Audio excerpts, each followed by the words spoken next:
Good morning, everyone.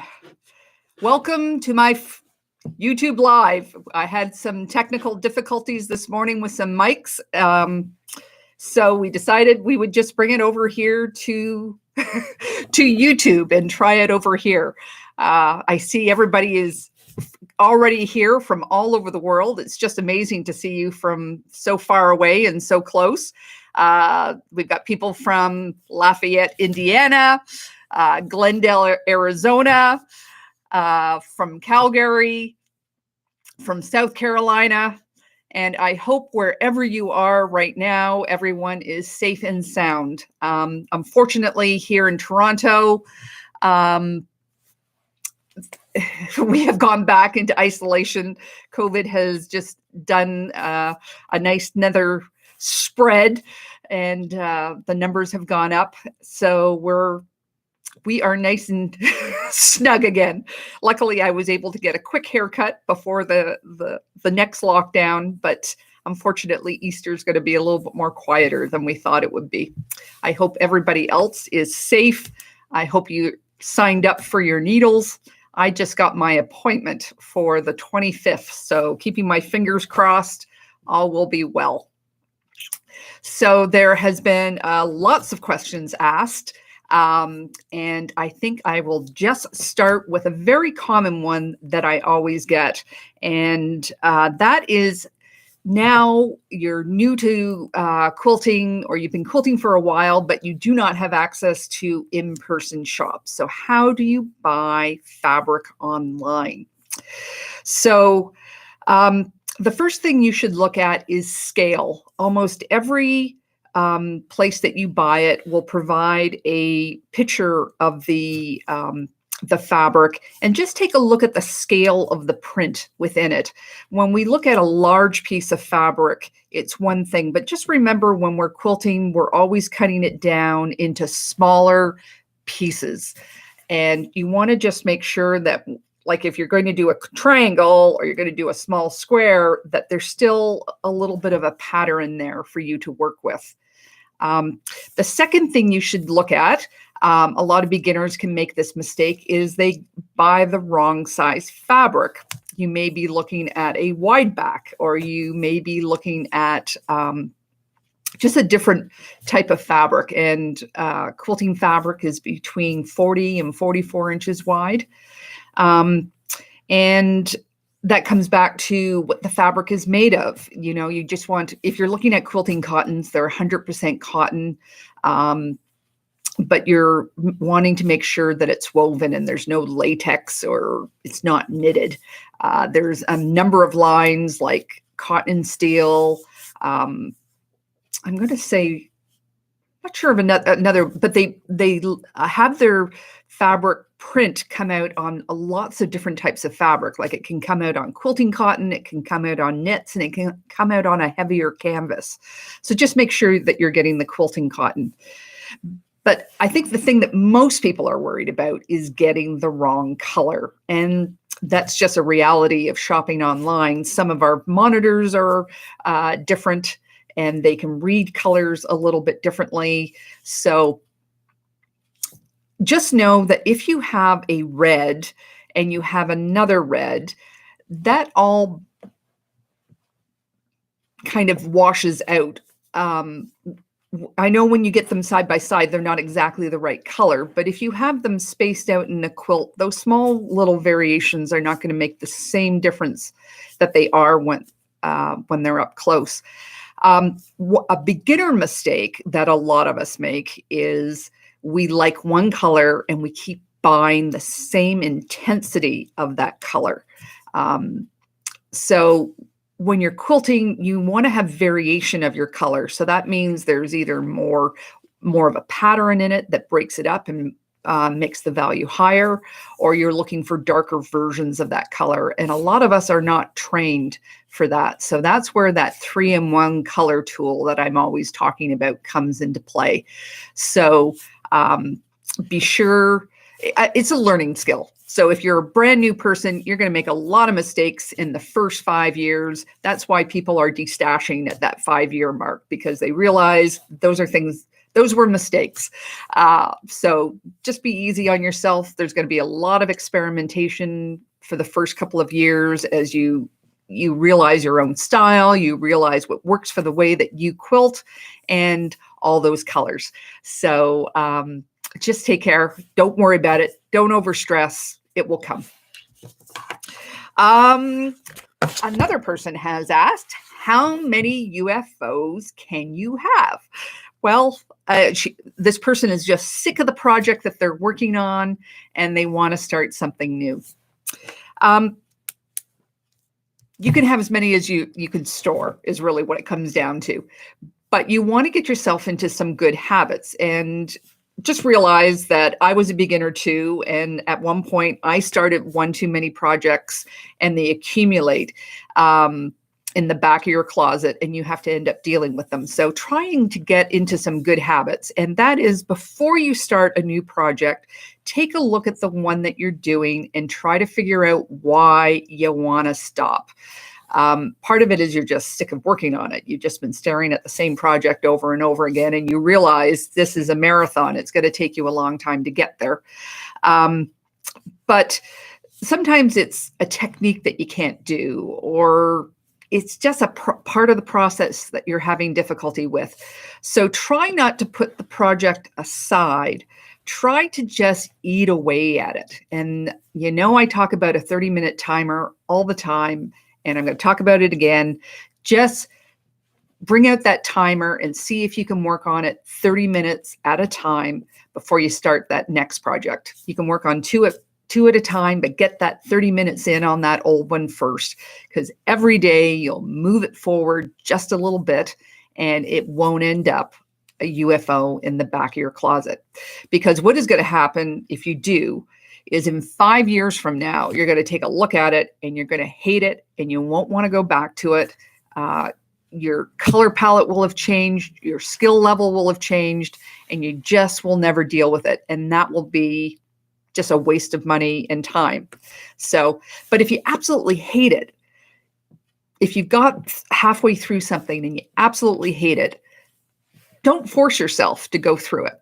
Like if you've made bad color choices or you've reached too far in skill level, you can try and sell it, just don't. Mary Fonz has this saying, don't throw good time after bad. So just judge, again, just go back to that original project that you're working on, figure out why you don't want to do it, and then make decisions based on that. Somebody has asked, I think it's Marianne, has asked me, what am I doing with all my hexies that I'm making?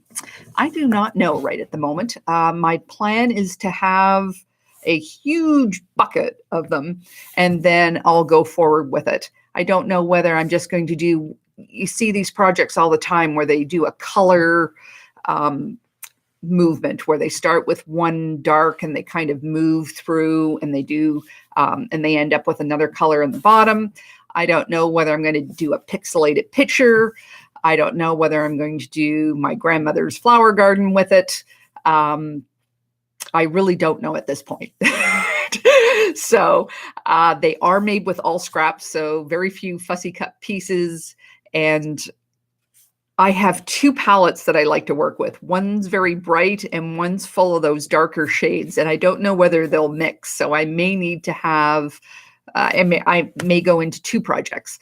But one thing I've always wanted to do is those hexies on pillows where they line them up and they're not fully attached. They're just kind of attached with the quilting. And I may start making a couple of those. But I've got a lot of UFOs on my desk right at the moment that I'm just about finished, so many, and I want to get those done before I start anything new. So I do have Taylor in the background today. You may see her comments in the notes. She is in another location. She is in what is called the near north, north of me, and I'm in Toronto. She's north of me in Berks Falls, and she's handling the chat and she's feeding me questions. So it's just a little bit different than we've done before, but it's also a lot of the same. So I'd like to just give a shout out and a thank you to Taylor there. Charlotte has asked, how is my family doing? How is my son's health? My eldest son, for those of you that don't know, was battling lymphoma last year, and he has made a full recovery. He is doing well. And our family, last week, if you subscribe to my newsletter, you know that I took a pet portrait class last week with John McPhail of Art East Quilting Company. He's in the Maritimes of Canada, and it was a pet portrait class. Very well done. Highly recommend it. But he, as I was doing it, we were going through I was working with a portrait of my family dog who passed away 18 months ago. Her name was Holly. And I got so emotional. I started crying, and it just lingered. It was that day. It was the next day. And I was so sad. I realized, maybe this is time to get another dog. And I sat down with my sons and asked them, if I get a dog, will you help me? I may be traveling. I may be doing things. I need some backup here. And they were both on side. So on Monday, I called the breeder who I bought my previous dog from, and she had a puppy available for pickup right away. And let me just see if I can show you a picture here. I don't know whether you can see. Let me just pull that big one up. And this is a Mando. So more puppy pictures to come. I'm going to adopt him as the channel mascot, and subscribe to my newsletter because I'll give you the full story next week. So let me just see. Sorry here. Is there an easy way? Karen has asked, is there an easy way to tell if a fabric is all cotton before I melt it with the iron? Well, first of all, check to see whether it's woven. Polyester used to be shiny. You used to be able to see it because there was just a feel to it, but polyesters have become very cotton-like recently. For me, the best way to do it is just don't turn up your iron. Start slow, start it on low, and gradually increase the temperature, and you will be able to feel just by the behavior of the fabric whether there's any polyester in it. Jeepers. Christine, can you explain? Christine has asked, there is a series of block patterns with disappearing in front of them.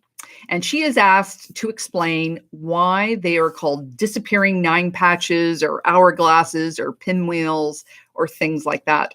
So what happens is you make a 9 patch, so the disappearing 9 patch, and then you cut that into pieces. I think the disappearing 9 patch then gets cut into quarters. But I have done a disappearing hourglass, and that got cut into thirds. So it's just a way of giving a very piecey look to something that at first was not complicated at all. But you have to be very careful with these because the look that you can get in the end can be had just as easily by piecing the pieces the correct way. There's a lot of work to get a piecey look when you could have done it a simpler way. The other one was when I was doing the disappearing hourglass, we were to do the method of HST where you sew around the block and then you cut it in half, and that gives you 4 HSTs. The problem with that method is that all the pieces are on the bias. And as you make the disappearing hourglass, all those pieces are on the bias. So for a beginner, those are really challenging blocks to deal with and keep them lying flat and not having them distort. So just check the method that you're using when they talk about disappearing to make sure that you're not using that 4-in-1 HST method beforehand. Yep, that's that. Lauren has asked, she has a quilt that has been on her bed for about 15 years and is getting worn out. Is there a way to repair the holes along the sides of some blocks, and what would you recommend? That is probably the most involved way of repairing a quilt, when the fabric has actually worn through and there's holes. The easiest way is just to take a similar fabric with some steam-a-seam and just applique it on top. But you don't actually have to use steam-a-seam. You can do a turned edged applique and just put it over top. And it's not going to necessarily even have to match up with the same lines. You can put them into heart shapes. You can make them in squares and make it funky, but it just depends on the style of your quilt. I'm going to be doing a video in the future on how to repair your quilt, and there's different ways to do different things. So just keep an eye out for that. But if you're wanting to do it piece by piece, that's long, laborious work. What you want to do is you want to find a fabric that's, of course, similar to replace the fabric with, and you want to make sure I'm not quite sure the condition of your quilt, how many times it's been washed, but you definitely want to make sure those fabrics are pre-washed before you start repairing it. Like send it through the wash 3 or 4 times so you can make sure that that fabric is shrunk and used somewhat similar to the way that the fabric in the existing quilt is. Okay. Lori has asked, pinning, should it be perpendicular or parallel to the seam? So this is one of these things that's a little bit different when you come to quilting from sewing. When you sew a dress, when you sew with upholstery or things like that, you're normally pinning perpendicular to the seam because you're looking for the shape to stay in the same place, and you're dealing with lots of curves and things like that. With quilting, we're dealing with a lot of straight lines, and seams are nesting at the intersection, and that's what you're aiming for.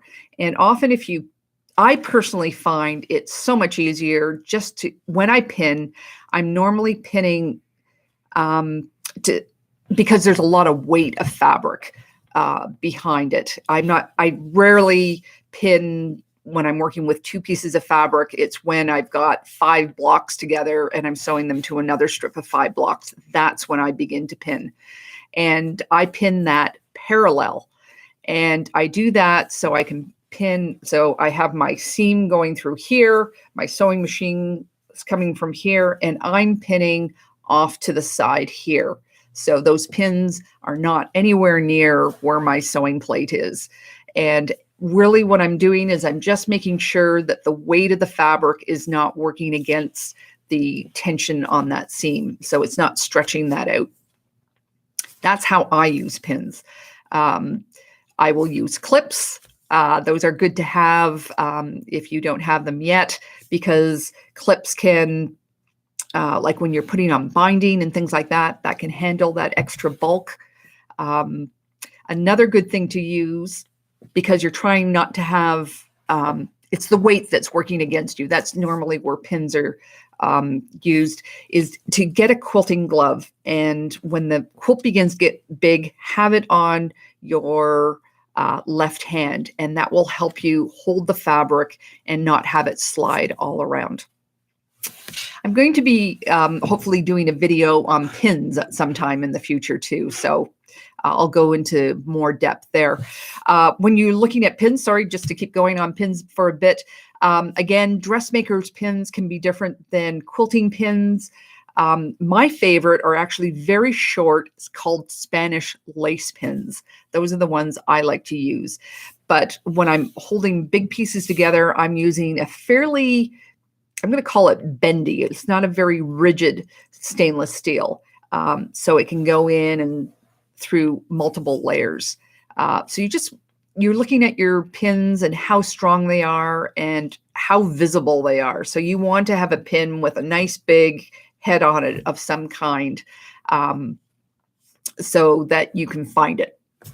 And you don't leave it in your quilt. Excuse me. Pins can also be good for just marking stacks of pieces. So I'll often put a number on them. This is stack number 1. This is stack number 2. And again, you can do that with clips and a little piece of paper too. Okay, I think I've over answered that one. Teresa has asked, do I have a preferred quilting fabric manufacturer? No, they're, I know a lot of people love Cotton and Steel or Ruby Star or Liberty, but I'm not that type of person. I'm an equal opportunity fabric person.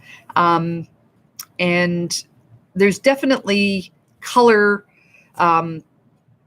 designers that I like because they have a similar color palette to what I like to use, but I'm all over the place. I have stuff from everywhere. Ashley has asked, why is there no backstitching in quilting? Again, another difference between dressmaking and quilting. You don't do backstitching because backstitching adds bulk to your seam. And we, of course, want our seams to lie as flat as possible. So if you backstitched on this one and you backstitched on the piece that you're sewing to, and then you're sewing all those layers together, and sometimes they could be HSTs missing there, you will have a very, very thick piece block right there with that center where they all meet together. So that's the main reason why we do not do backstitching. Have I discussed stitch in the ditch? This is from Julia. So stitch in the ditch is when you are stitching, when you have two pieces of fabric together, you fold one to the dark side or just to whatever size works with your pressing guide, and that produces a ridge on one side and where there's 3 layers of fabric, and then the other side there's only 1. And where those two meet, that's called the ditch. And when quilts were made by hand, that was the preferred place to quilt because it's so much easier just to quilt through 3 layers as opposed to 5 layers or more if there's multiple pieces. So nowadays, it's also a very good place to hide stitching when you don't want the quilting to be visible. So that's what stitching in the ditch is. Nowadays, there are people that press their seams flat instead of pressing them to the side. And when you stitch in the ditch that way, you're not actually stitching through any fabric. You're just stitching on top of threads. So there's really not a lot of, for lack of a better word, structural integrity that type of stitching does, because those threads, it actually makes those threads in the middle weaker because the needle can pierce those threads and make them take away some of their strength. I'm actually doing it right now on a quilt, and it is not as easy as you think it is. Because your stitches are not straight and you've got to remain straight, and it is challenging. Is challenging, but if you do it in a color of thread that is close to the work that you're doing.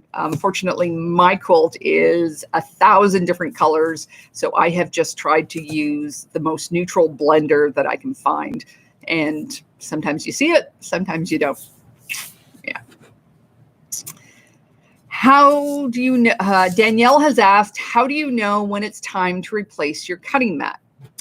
So if you work at a fabric store, there is a place where the quarter, the half, and the 1 yard mark on your cutting board, where they're constantly cutting at that measurement, and they will get ridges in their cutting mat just because they're just using those particular lines over and over again.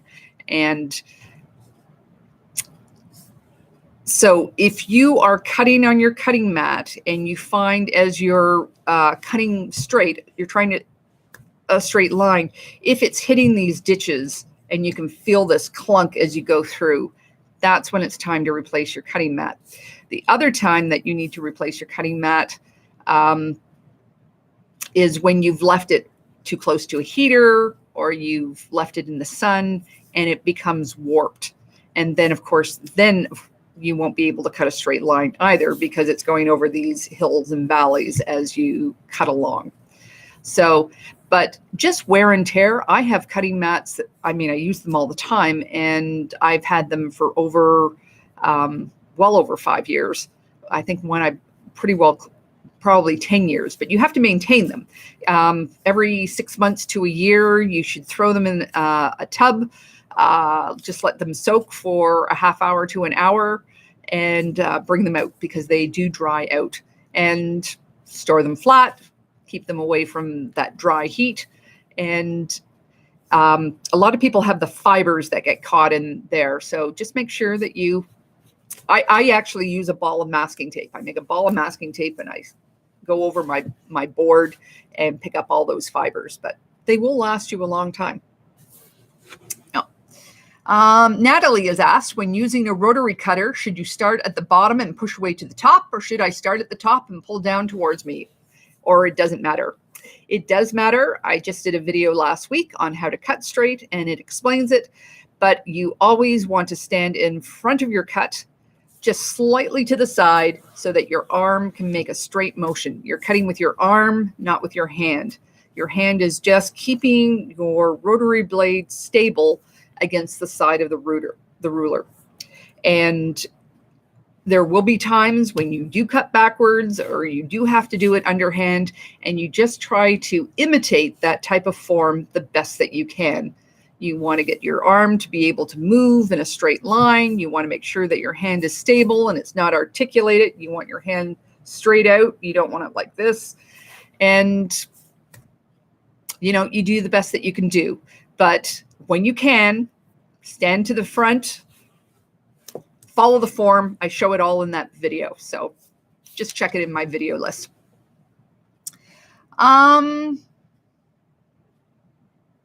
Sarah's asked, how do you check accuracy when you're sewing flying geese in a raw? I'm not quite sure what you mean by in a raw.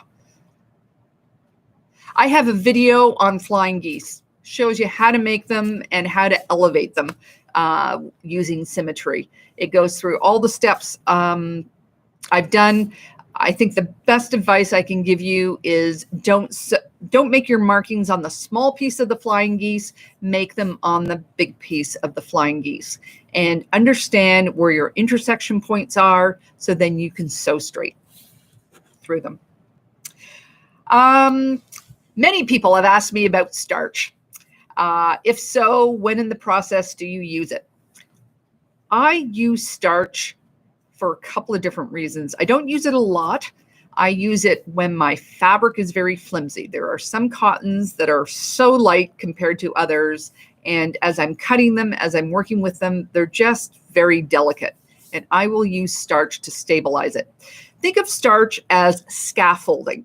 It's just trying to hold those cross grains, the weft and the warp, in place. It's just trying to keep it steady. So I use it on the delicate ones. I also use it when I am using bias seams. So I've just recently have been doing a one block wonder, and that's using a lot of equilateral triangles. One seam is on grain, the other two are not. And I spray that with starch to help keep them crisp and straight, so I don't stretch them out of shape. And those are the two times that I use starch. Alana, what do you do with your waist when quilting? Material that you can't sew, like thread, dog ears, etc. It adds up, and you hate to put it in the trash if you don't have to. Well, unfortunately, at the moment, I do put it in the trash, but there are many people that collect it in a bag, and they make dog beds out of that. There are people that collect it all and they use it in fiber arts. There's also some really interesting products that you can make. The product is Solvi, I think is how you call it, and it comes in a number of different ways. And it's anyways, go online, find fiber arts with all those fibers and dog ears and things like that. You can make bowls and scarves and You can make postcards and things like that. I'm just, that type of art just doesn't appeal to me on a regular basis for me to keep a stash of it. So yeah, there's that. Let me just see.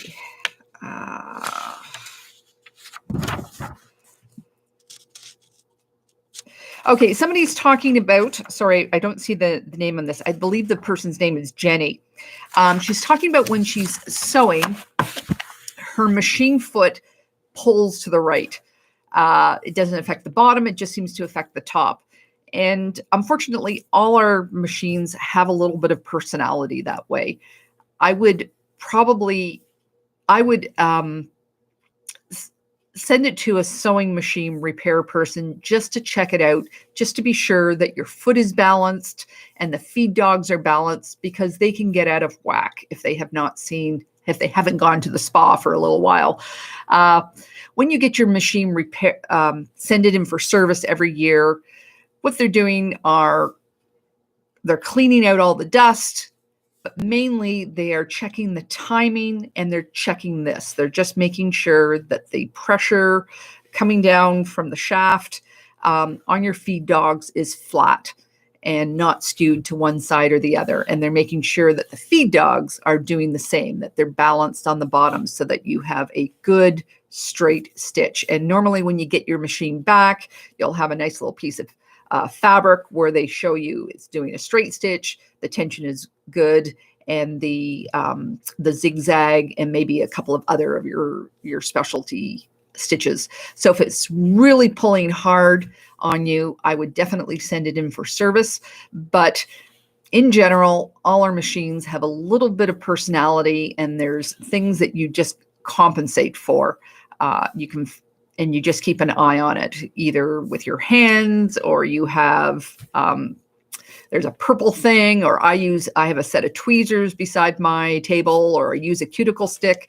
Just at that very end, as you're losing, you only have maybe an inch left of fabric, just controlling that motion so it goes straight. I think I covered this in my video, how to sew straight. So take a look at that. Do I have any more questions? How do you... Okay, what is the oldest quilt that I own? The oldest quilt that I own is pretty well in tatters at the moment, but my son refuses to let me throw it away. It is a quilt that my grandmother gave me. She did not make it. She found it in a store, and she gave it to me when I turned 21. So it has been on his bed almost since the day he was born, and it is just in shreds right at the moment, but he won't let me throw it out. So that's the oldest one that I own. The other ones, my first 5, I still have. They're all in my house in various places, and we use them all. So what are my favorite and most useful size rulers? This is asked by Christy. And do you prefer any particular brand? My favorite one at the moment is a 2.5 by 18, I think it's 18.5 ruler, and it's by Omnigrid. And I just like the shape, and I've been doing a lot of projects that I cut at 2.5 inch, and I really enjoy it. I do recommend that the first ruler that everybody buy is that 6 inch by 24 inch by Omnigrid or Creative Grids or whatever, just so you can cut those width of fabric strips. But now I use an 8.5 by 24 because I find that that's a more useful size for me. So it's a bigger monster. You just have to handle it a little bit differently. Acquire rulers as you need them. You know, if your first quilt, if your blocks are 6.5 inches, get yourself a 6.5 inch ruler. If your finished blocks are 12 inches, get yourself a 12.5 inch square ruler, just so you can trim them up. And just as you're doing them, there's no need to go out and get yourself a 9.5 if you're not making a 9.5 inch block.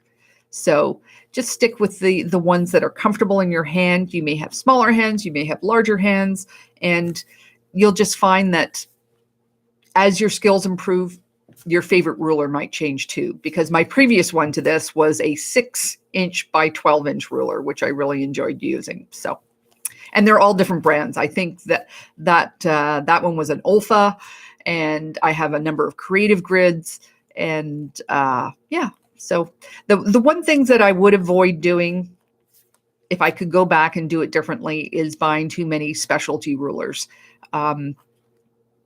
I've done a couple of quilts where that's the only thing, and I'm unlikely to do it again. And I should have just I had the opportunity to go in with friends and share one, and we were all doing it at the same time. And I thought, no, I just want my own ruler. But now I realize we should have shared it. So, sorry.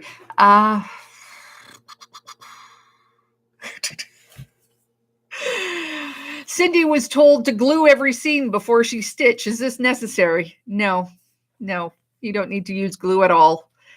There is people that do glue, and there's no you must. There's absolutely no you must in any of quilting. You just get different results. That's really what it comes down to. So people who glue are really looking at a high level precision. And if you are just starting out, you're just not in that category. There's so many other issues with sewing straight and ironing and cutting straight that gluing those seams is going to be a minor factor in everything.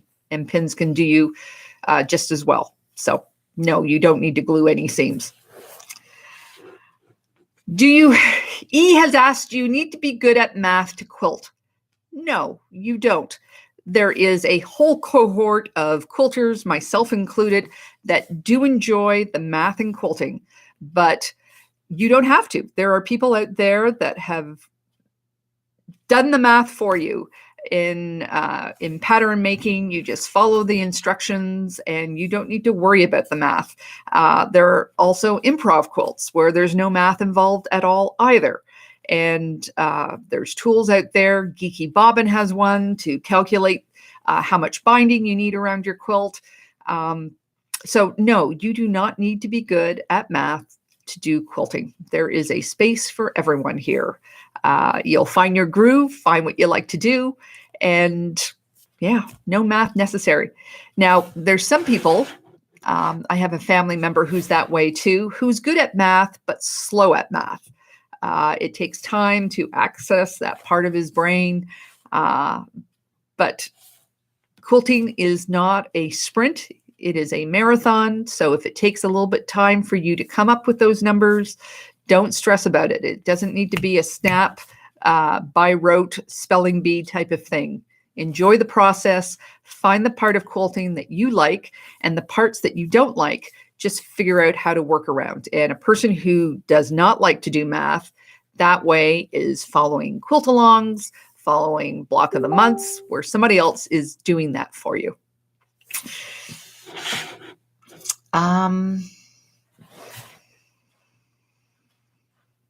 Michelle has asked, how do you start the threads when you begin quilting your quilt?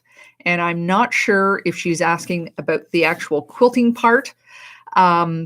If you are doing this on a home domestic machine, I have done a video on 10 fast and easy free motion quilting designs. I'll leave a link down in the notes when this goes live to that video. And you can do two things. You can start an inch or two off your quilt and just have your threads bury in there, or you can just drop your needle down and pull it, bring it back up again, and it should pull up that thread from the bottom. And then you just have them both sitting on top. You hold them for a second as you start to stitch. And once you've stitched, let's say, an inch, then you either snip them off or you just let them go. And that's how you start with quilting with the threads.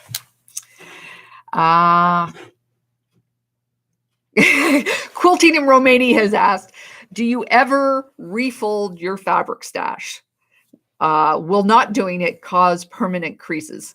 Well, I think it would cause permanent creases if it's there for maybe 10 years or more, but I constantly refold my fabric stash as I'm just looking for things, or I decide to reorganize them. Last year, I organized everything this way, and this year I'm organizing things this way. So yes, I've refolded all the time, and refolding is a very tactile thing, and I really enjoy it. It releases a lot of creativity in my head. There's something methodical about it that I really enjoy as well, and I just love playing with the colors. So yeah, often I will fold fabric just to reduce stress. The other day, before I was getting my puppy and I was all excited, I went upstairs and just refolded fabric, and it just seemed to dissipate a lot of anxiety. So yes, I refold fabric a lot.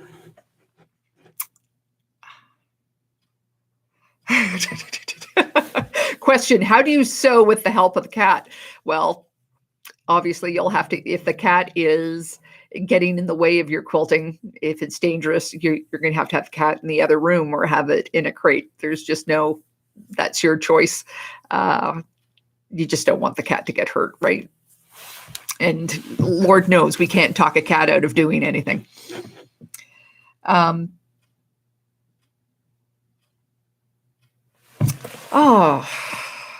Reese has asked, would you consider doing a background video? I think you're talking about doing how did I start video.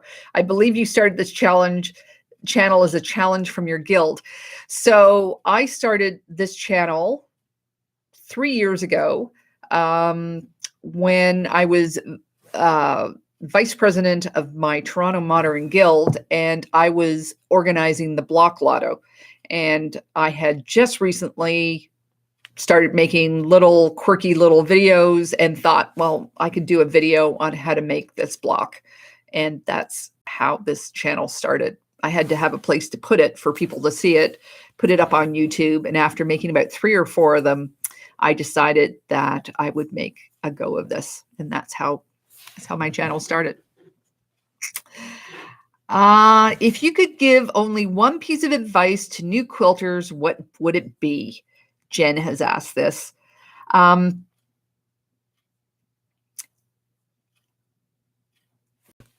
don't know what you don't know when you start quilting. And I think the most important advice, and I don't know even whether I would take it as a beginner, but to try and just keep the brakes on in accumulating fabric and tools, because you learn so much with every single quilt, and you just don't know what you don't know. And you think you need this because you've seen somebody else that has it, and at some point you realize you're never going to do that type of quilting. You bought it because that really looked attractive, and you just never get around to it. Quilting, the time it takes to make a quilt is so long that often we just don't have time to make all, well, we don't have time to make all the quilts we want to make. We don't have time to make all the quilts that we have stuff for. You'll find very quickly, I'm pretty sure around the 5-year mark, you'll look back and go, oh my God, why do I have all this stuff? You wanted to make it, you saw somebody else making it, you got on board, you got some FOMO, you bought it, and there's so many things you go to the store, you love, you bring home, and you have no clue what you're doing with it. So my best advice, but again, it's very hard to take, is don't accumulate things too fast. I have tools in my sewing room that I decluttered this year that I never touched, because 3 years ago, I thought I wanted to make that quilt. And when I finally have time to make it, I don't want to make that quilt. There's another quilt that I want to make. So I think we're just about at the end. We've been on, oh my Lord, we've been on for 45 minutes. Amazing how time flies. Thank you all for showing up. There's so many of you here today. It's been just so exciting to see you all. And I hope you like YouTube. I was talking with Taylor a couple of months ago about switching to YouTube, just so as so many people have been asking to move it to YouTube. The trick with YouTube is I'm not going to be able to edit it as well as I have edited the ones on Facebook, but then I don't really have the time to be doing the editing either. So it's going to be a choppier experience, but there's probably going to be a lot more ums and ahs in it. But I think this is the way that we'll be going forward in the future. If you have not seen it, last week I did a video on cutting straight, and it is the third in the foundational videos. These are the items that you need to keep returning to every time you make a quilt. As you progress every year, you should make some time and effort to improve those skills, revisit them, apply what you've learned. So that's cutting straight, sewing straight, and a really good ironing technique. So I've also done a video with Kimberley Jolly of the Fat Quarter Shop in Karen's Quilt Circle. If you haven't seen it, take a look at it as you're doing your sewing this long weekend. Just have it playing in the background. And before that, I had Wendy Chow of with her new book, Urban Quilting. And she's talking about community for all you people who have just come to quilting. She has some great tips on how to reach out and find your tribe. Both really good interviews. And of course, I've got a whole library behind that. So I hope you all have a wonderful Easter with your family and friends. And hopefully, well, I guess nobody with friends because we're all in isolation depending on what part of the world you're in. But hope you have Zoom meetings and you can reach out and be with your family. Thank you all for being here today. You've come from all over the world. Just love to see you. And thank you for all your support. And I hope you are looking forward to seeing pictures of my pup. Because I think there'll be lots of them. So take care. Have a great time, and I'll see you next week.